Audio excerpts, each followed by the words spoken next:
mobile app, on your Alexa-powered smart speaker, and on TuneIn, iHeart, and on Odyssey.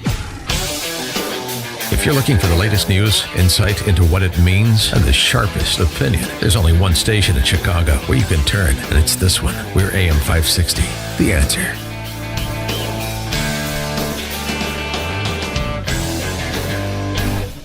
Top of the morning, Dan and Amy. Woo! That real estate market in Chicago is hot. Oh, yeah. Hot! Woo! Sizzling. Yes. Oh. Do not touch. That is a hot market. Give you an example. Billionaire Ken Griffin, who absconded to Miami, Friday sold a 8,000 square foot condo on the 66th floor of the Park Tower building for $11.2 million. That's easily the highest Chicago area home sale price in 2023 so far. $11.2 million for this 8,000 square foot condo he had, 66th floor of Park Tower building. 11.2. I mean, things are moving. Oh, there is one caveat. How much did he buy it for? Yeah. Well, there's that footnote. Yeah. He bought it for $15 million in 2012. Oh. So 25% less than he paid for the unit a decade ago. That sounds about right, actually. And he's got some other properties to unload. And if they think a multi-billionaire is going to be spared the realities of math in Chicago, he knows it, and anybody who's paying attention knows it. He's not going to be, and he knows it. He's just divesting, and bully for him. Yeah.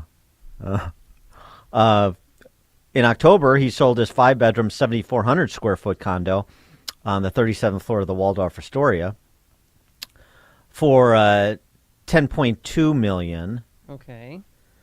Which was 1.27 below his asking price and $3 million less than he paid for it, again, almost a decade ago in 2014. I wonder why he moved out. Yeah. Losing losing 25%, not inflation adjusted, so call it 35%, over a decade of holding property in Chicago. Now, I know this is high end, and so this is a very rarefied universe that it can't even play here. But the story is the same because the math is similar as you move down market. Anyway, I thought that was fun because I just love the realtors' propaganda and the politicians' propaganda about prices. Oh, moving up and so on and so forth. Oh, suburbs are hot. Oh, yeah.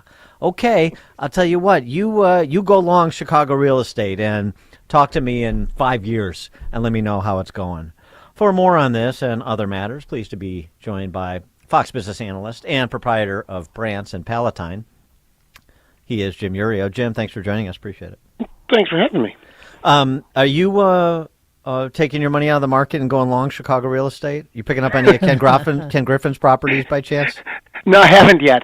I'm accidentally long Chicago real estate over the last 10 years, and I don't really love the position particularly. But to your point before about, you said the word math. Of course it's a math equation. When mortgage rates go from 2.8 to 7, it's just the amount people can afford goes down. Now you throw in the cross currents of Chicago, and I don't know how you get into the loop. Oh, you live in the loop, but I take the blue line a couple times a week from Cumberland, and somebody likes to gamble with his life. Yeah. I do too. It's unbelievable. Like, there's no possible way that public transportation in this city could be in the condition it's in without some sort of intent. Nobody is that incompetent. So the city of Chicago is obviously losing people to the suburbs. The state is losing people to Florida. I assume you're coming to me from Florida right now, Dan. Is that correct? Yeah, it's a fair assumption. That's a fair assumption. So everything bad that could happen in Chicago. And again, I've been writing about this. If you want real estate values to maintain and you want to attract business to the city of Chicago, you must immediately, with 100% of your resources, address the crime problem. For crime to have spiraled like it has, again, like the blue line, smacks of intent to me, and I don't understand. Could you explain it to me? Well, here's the thing, Jim. Let me give you the three-pronged answer that is the answer to every question you have about Illinois or any complaint you have in particular. All right, here it goes. It's not as bad as you think. Right. There's a lot of blame to go around, and they're working on it. Oh, that's right. All right?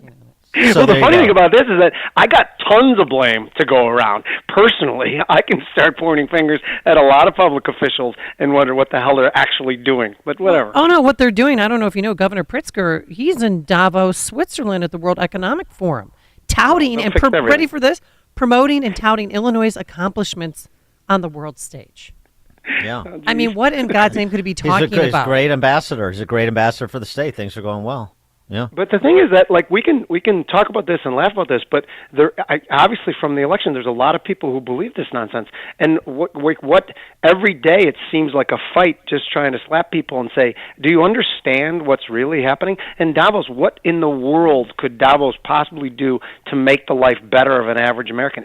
It's absurd. They've never done anything, and all it is every one of these news stations cover it, this big conference, because they cover it because they want influence and they want access to these billionaires. We as normal people, it could probably, the only reason we should watch World Economic Forum is, like a George Carlin thing. When the word bipartisan comes up, there's an unusually large deception going on, and we're wondering how we are going to get the short end of the stick as normal. This whole thing, again, I've had a lot of coffee this morning, as you can probably tell, but I'm ready to bounce through the ceiling, I think.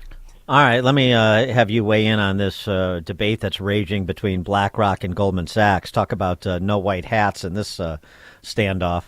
This is with respect to the classic model of managing your portfolio: 60% stocks and 40% bonds. The only problem is that the distribution had its worst calendar year since the Great Depression. BlackRock says it's an outdated model. Goldman Sachs says it isn't. Meanwhile, they're both laying off thousands of people, so what do they know? Anyway, what do you think in terms of actually people rebalancing their portfolio, thinking about this year and in the near term? Is 60-40 still a handle, or should people be thinking differently? Well, here's my two-pronged answer. If you rewind the clock a year ago and BlackRock came out telling everyone that the 60-40 portfolio was bad, then I'd say, wow, you guys are pretty good. The fact they're coming out with that right now. Okay, so the 60-40 portfolio has worked historically, except with a caveat. If stocks are going down because bonds are specifically going down, like the government is forcing bonds lower to raise interest rates to fight this massive inflation. Well, it's not like the normal situation where those rotations, people rotate stocks to bonds, bonds to stocks. No, bonds are being pushed lower, making the actual value of stocks go down. Now, to answer the question right now, I side more with Goldman. I think that 2022 was an interesting anomaly. I think going forward, a 60-40 portfolio is probably not a bad idea. But again, if you see on the horizon this situation where the Fed will be aggressively raising rates, the Fed will stop their bond buying program. If that situation ever lines up again, we're certainly, it's not a hard one to identify. But I guess I would side with Goldman now. What's your outlook for this year based on what you're seeing? I had dinner with a friend of mine who runs a pretty big business concern, and he was talking, and their credit is in great shape, but he had to renew his revolving credit line, and talking to his bank about that. And they were just talking about how business people are getting hit with significant fees on these credit lines. And the less credit worthy, the bigger the hit.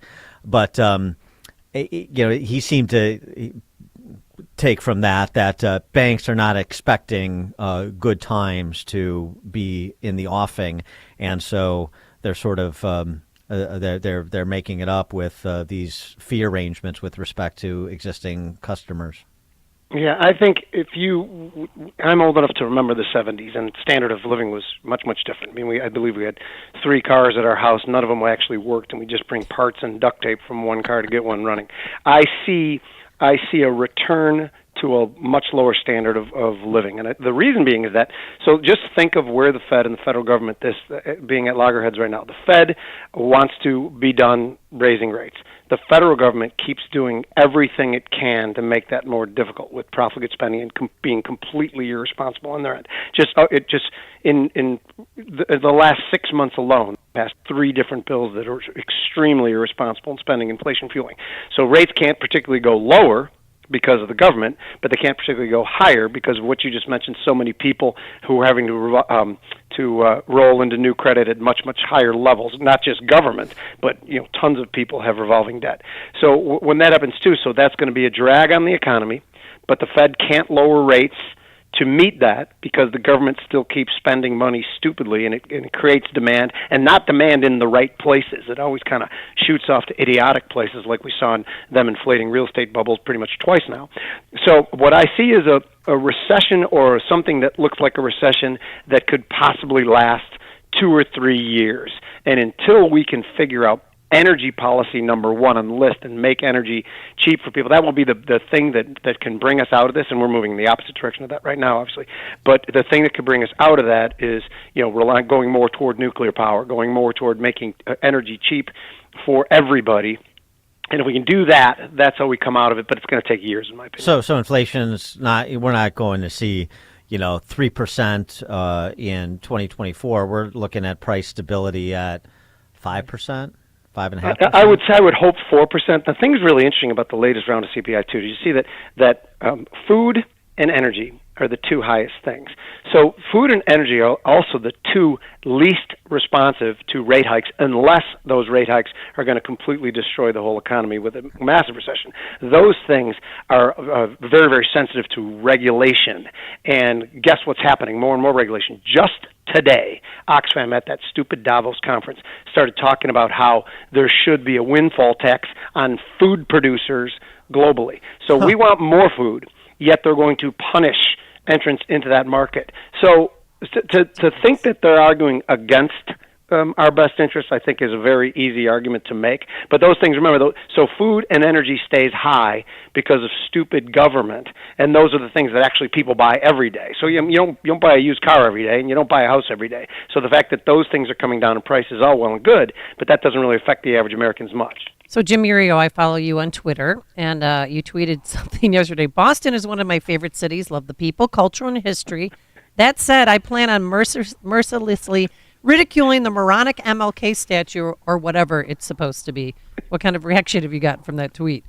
I got lots of good reactions. What is going on? I saw someone tweet today, and it was the funniest thing. He goes, I move that we shut down modern art for 3 weeks to figure out what the hell is going on.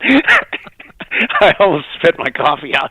But it's so ridiculous. And it's so, the part of it is commissioning artwork in public spots. If you look at Renaissance artists who try to draw people in with sheer beauty, and now it's like another level of this intellectual snobbery in modern art. Like, you put this out here, and we're supposed to look at it and say, oh, that's beautiful. Oh, you don't understand why it's beautiful? Oh, it's because you don't understand art. And there's an element of that in all this. And this is public money that goes for these things. When I go along the Chicago lakefront, when you start to get close to the football stadium, there's this one piece of work that's like rusted metal that's all twisty. Yep. What is that even all about? I don't know. I stare at it all the time and wonder the same thing.